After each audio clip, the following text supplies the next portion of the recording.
Man, you mentioned one of the members that y'all grew up on the same street, or he was on the same street as you, Lil Phat.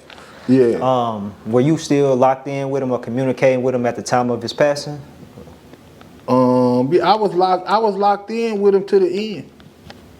You know, it was just a few things that got, you know, might have put a little space between us, but the feeling as far as it succeed and make it, that never left.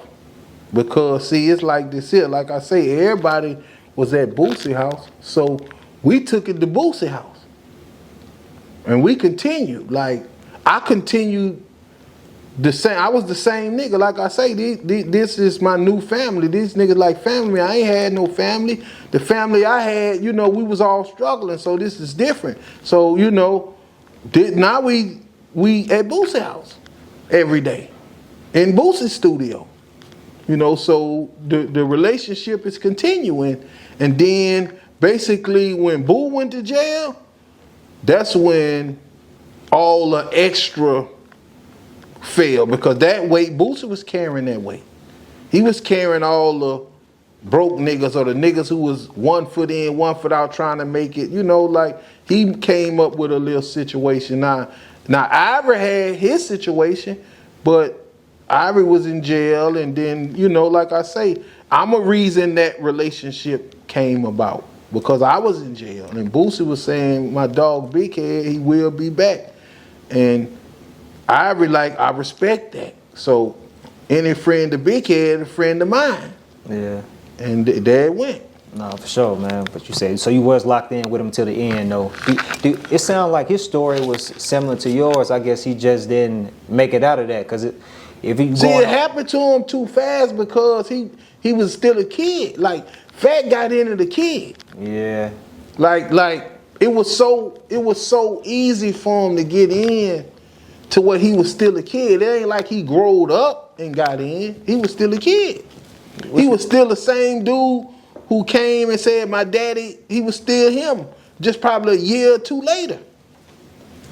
See, he wasn't rapping at first. He was just, you know, like when he came to me, he wasn't rapping. But after you put out a Webby, a Boosie, another Webby, shit, he done grew up some. He done been around it. Some of the residuals done hit him. So he ready to live like it. So hey, he just came on out. And I'm like, that's what's up. Well, I'm talking about as far as like the outcome, though. Like overall, what they say, what led to his death, though. Man, I don't know, bro, because I feel like on the south side part of it, like, he had niggas that'll ride for him that's gonna ride. Regardless, don't give a fuck where you at, who you is, none of that shit mean nothing. Nigga ain't gonna never let that shit go. But with the rap shit, it get let go, you know, because it's a business.